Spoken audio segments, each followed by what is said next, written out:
Lone Star 92.5. Getting stoned for the people in Washington and Colorado here for the Stoner Bowl. Let's talk some football for the last time this season, man. Say hello to the best of the game. Fox 4's Mike Ducey. Deuce! Good morning, boys. Good morning, to be back in studio with you. Yeah. Don't worry. We got some food coming, too. Yeah, we do. I wouldn't be here if you didn't. I didn't think so. And my son, Clay. What's up, Clay? Good morning, everybody, Hey, and Clayton. happy Friday for the last time.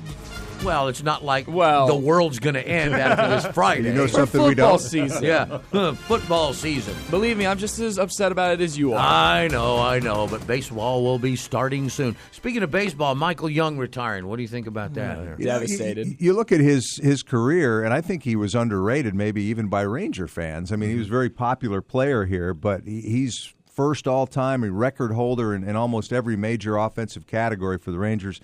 And what I always liked about Michael Young is he played on some bad teams, but he always showed up. He never went on the disabled list once in his entire career, and he would always talk to the media no matter what. You know, a lot of these guys run when things aren't going well, but he would stand in front of the camera no matter how bad things were. He would take it. And then he finally was able to experience some success. It's too bad he never won a World Series. I know. I mean, of all the guys you kind of feel bad for, the way things went in that World Series against the Cardinals, you look at Michael Young. But heck of a player. Probably not Hall of Fame numbers, but from a Ranger standpoint, we were talking about a Ranger Mount Rushmore last night. You can argue who it would be, but Pudge, Nolan, Michael Young would be on it. You can argue about a fourth. I could definitely see that. I mean, growing up as a Rangers fan, Michael Young was my hero for years. Yeah.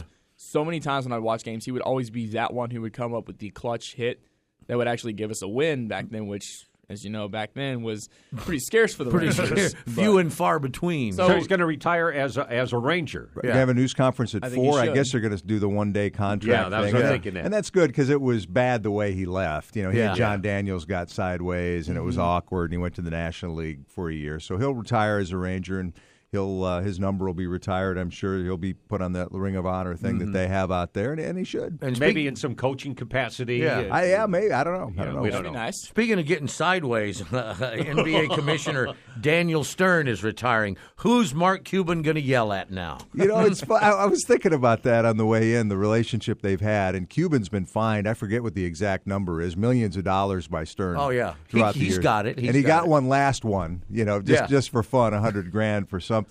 But I think Cuban has more and more respect for Stern as the years have gone by because he realizes what a good commissioner he's been. 30 years running that league. And, he really, when you think of what the NBA was when he took over, I think they were playing championship games on tape delay and stuff on the network. It did fall in a bit, but he really brought it back up. And Mark Cuban gives him credit for that, for helping turn around the NBA. He also said that he sent Stern a present, but we don't know what it is. Have you heard anything I about think that? it may have been wrapped in, it may have been steaming. I don't know.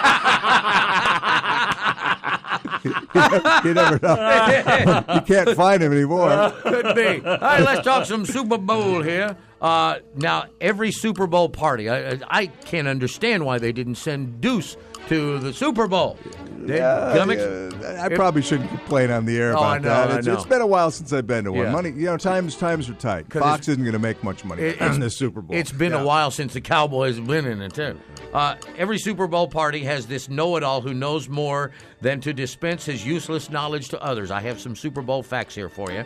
This is the first time since the 1990 season that the league's number one scoring offense, the Broncos, is facing the number one defense, the Seahawks, in the Super Bowl.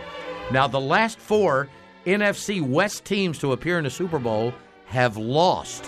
One of those was the 2005 Seahawks. Remember that one against the Steelers? Yeah, I do. And I remember the refs in that one, That too. was a very bad called game. Yeah. Yep. Also, Seattle Seahawks quarterback Russell Wilson was 9 years old when Peyton Manning was drafted by the Colts. That's right. This is the largest difference in age Yeah. for ever in a Super Bowl between the two quarterbacks. The Seahawks had the 26th ranked passing offense this season. That's the lowest for a Super Bowl team ever. Wow. And Peyton Manning led the NFL in both passing yards and touchdown passes. That's pretty impressive. But here's the bad news. As history has shown, that quarterbacks who led the league in both those categories are 0-3 in Super Bowls. Oh, wow. So what do you think? Jimmy, you first. Who are you going to pick for the Super Bowl here? I've always been an AFC fan from the beginning, even before the merger, and so I'm going to go with the Broncos. Okay, Broncos are favored, by the way. Okay. Yeah. Clay Tone? Man, this has actually been one I've been tossing in my head for a long time. Yeah, me too. Well, you know the old saying, offense wins games, defense wins championships.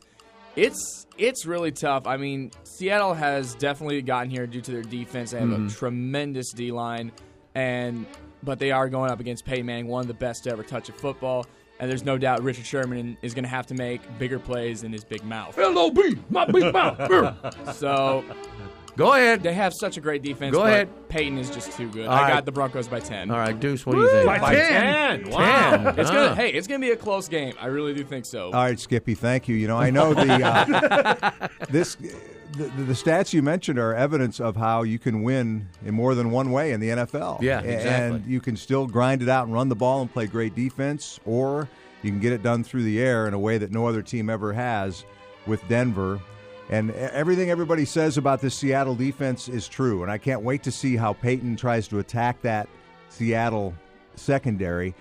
But I think when it's all said and done, I think the disparity at quarterback will determine the winner in this one. And if the weather is decent, and it looks like it will be, I think there will be a moment or two where this game's just a little bit too big for Russell Wilson when he needs to make a play. And Peyton Manning, on the other hand, will make a play. And I just don't see this game ending without Peyton Manning getting another Super Bowl championship. So give me Denver 30-24 is Really? the official final score. Okay, so he's going to be even with his brother Eli finally, and no more arguments at the dinner table. Exactly. Randy.